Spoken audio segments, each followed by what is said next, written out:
భద్రాద్రి కొత్తగూడెంలో త్వరలోనే earth sciences university ప్రారంభిస్తామని మంత్రి తుమ్మల నాగేశ్వరరావు తెలిపారు.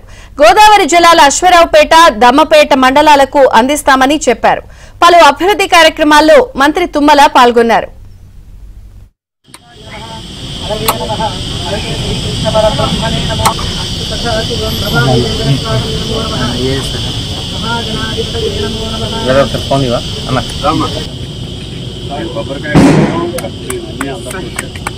మీ కష్టం కదా, మీ ప్రయత్నం ఉంటేనే కదా అయ్యేది.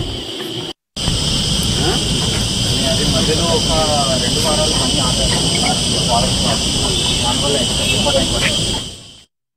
భారతదేశంలోనే ఎర్త్ సైన్సెస్ అనే ఒక యూనివర్సిటీని కలెక్టర్ గారు ప్రపోజ్ చేస్తే ముఖ్యమంత్రి గారు శాంక్షన్ చేశారు.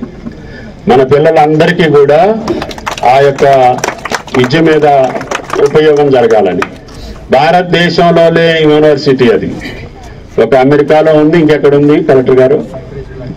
లండన్లో ఒకటి ఉందంట, అమెరికాలో ఒకటి ఉందంట, మూడోది వచ్చి మీ కొత్తగూడెంలో ఉంది. అంటే మన గిరిజన బిడ్డలు అందుట్లో ప్రావీణ్యం పొందితే ప్రపంచంలో వాళ్ళకి ఎక్కడ అవకాశాలు ఉంటే అక్కడికి వెళ్ళే అవకాశం వస్తుంది.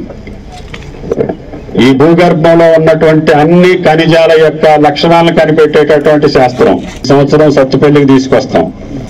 మళ్ళీ సంవత్సరానికి దమ్మపేట, అశ్వరావుపేట మండలాలకు కూడా గోదావరి జలాలు రావాలి. ఈ రకంగా పండ్ల మొక్కలు వేసుకోండి, పంట మొక్కలు వేసుకోండి, అడవి మొక్కలు వేసుకోండి, మీకు ఆదాయం వచ్చే పంటలన్నీ పండించుకోండి.